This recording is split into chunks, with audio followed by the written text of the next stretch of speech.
Hello, everyone, and welcome to the course of World History. I am your host, Mr. Samuelson. Today, we're going to be talking about the Holocaust, particularly looking at how and why the Holocaust was perpetrated. So, let's talk about the Nazis and their overall goals.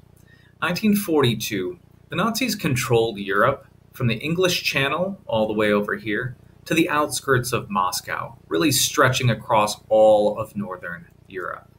Now, Germany had annexed some territories directly into the German Empire and made them German provinces, including, parts of Czechoslovakia, parts of Poland, and some other fringe areas of Central and Eastern Europe. Other territories were run by the German military with the help from local collaborators. They weren't officially a part of Germany, however, they were under German domination. These occupied territories tended to be governed without mercy. Things did not go well there, especially in the East. In the East, we see the resettlement of a lot of people at first. And this was cleared space to make way for Aryan people, who, according to Hitler, needed more Lebensraum, or living space. So land was cleared of others to make room for Germanic resettlement. So to clear the way, this man right here, Heinrich Himmler, if anybody in this world is as evil as Hitler, this man would come close. He is the leader of the SS, and he is tasked with removing the non-Germanic people from this region and forcing them to resettle either to the south or more like to the east. These lands, as they were cleared, ethnic Germans were then moved in, and they take over the businesses that had been run by the inhabitants of those countries. They take over the farms. Ethnic Germans are coming in and really taking over the economy. Himmler told his SS to go ahead and do this mercilessly. If people hesitate, they don't move, they don't follow orders right away, kill them. And it'll be an example to others. He warned the SS that as many as 30 million ethnic Slavs would probably die to achieve this plan, and they should accept that and not worry about that. So, some people are not killed right away. Instead, a lot of people are placed into forced labor instead of being relocated. As the Germans come into the area, they take over businesses, but they don't have a German workforce. And so the ethnic Slavs or ethnic Poles, other people who are in the area, are simply basically enslaved into forced labor to work for the Germans.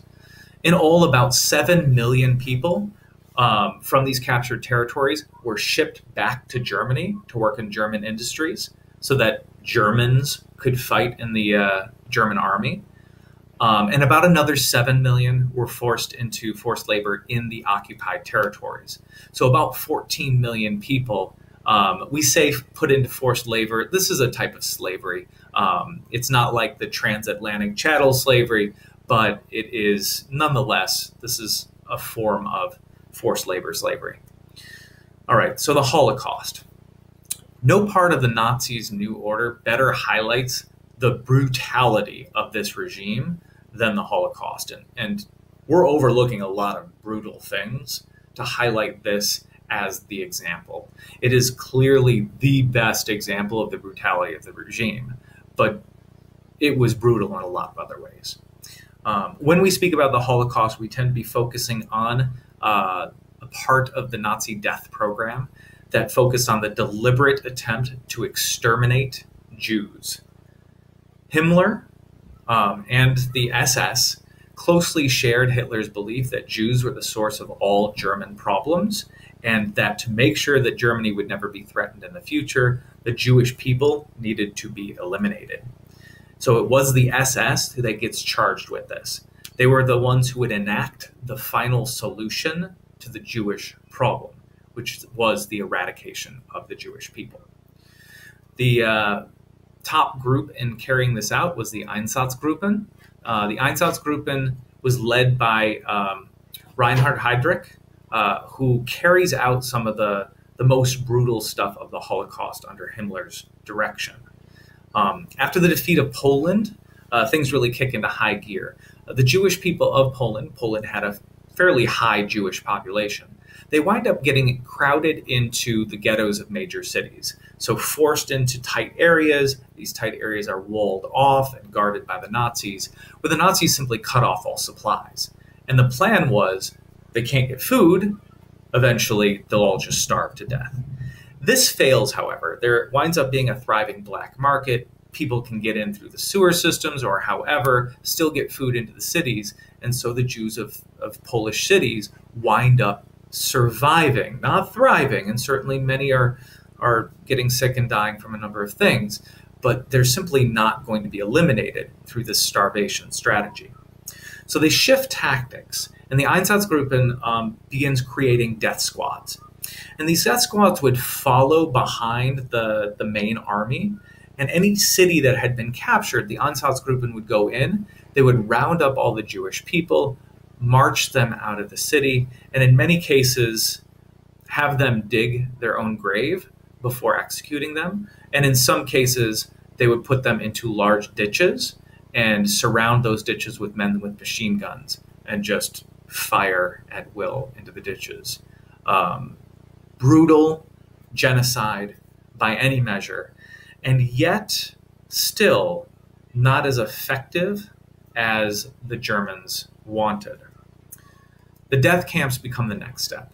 By 1942, the SS had executed about 1 million Jewish people, and yet the push came from Hitler that this was too few and too slow. They needed to find a way to speed up the eradication of human beings. So by the spring of 1962, they had established 6 death camps in Poland. These were camps that were created for the purpose of killing people. That is their purpose. These are not labor camps. These are not work camps. These are not enslaved people forced to work for the Nazis' benefits. These are people who are being shipped there so they can be killed on an industrial scale. Jews from the ghettos and labor camps wind up being herded onto trains.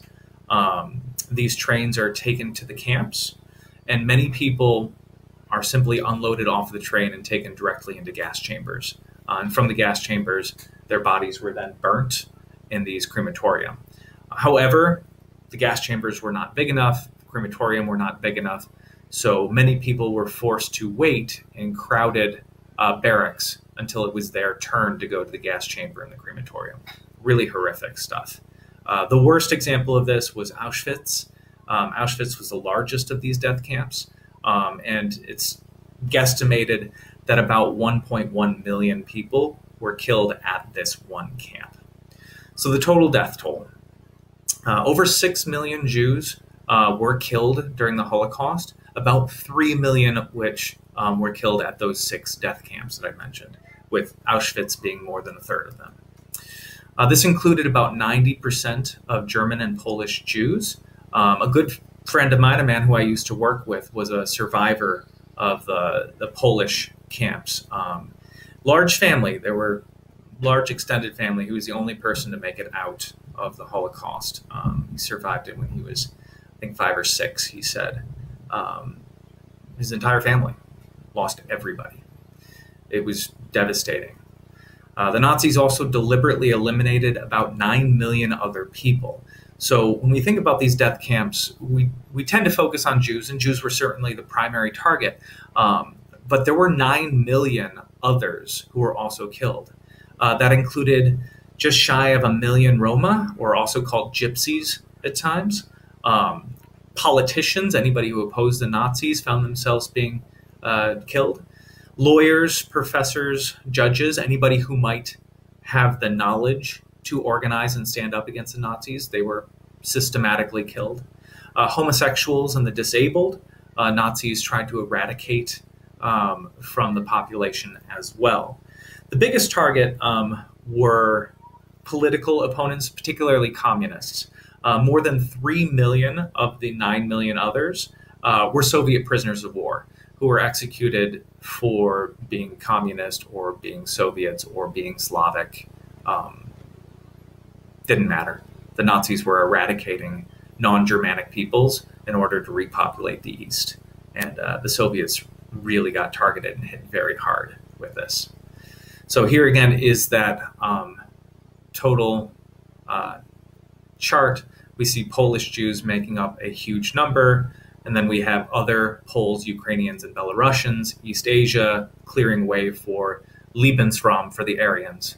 That was much of what the Soviets were as well.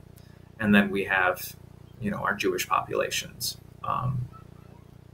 It's just devastating. But it wasn't just the Nazis, and it was important for the world to recognize this. Often the Nazis had help in this. They would go into a country, there were existing anger or hostility or bigotry toward the Jewish people, and the Nazis would simply come in and say, hey, let us know who your Jews are. And collaborating governments or parts of their government would do that, would help the Nazis.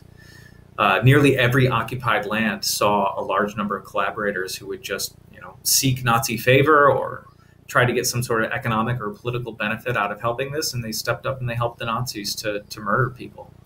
A great counterexample to this, the best, was the nation of Denmark. Denmark alone managed to save about 99% of the Jews of Denmark, a huge number, a tremendous success story, considering that they were occupied early in the war.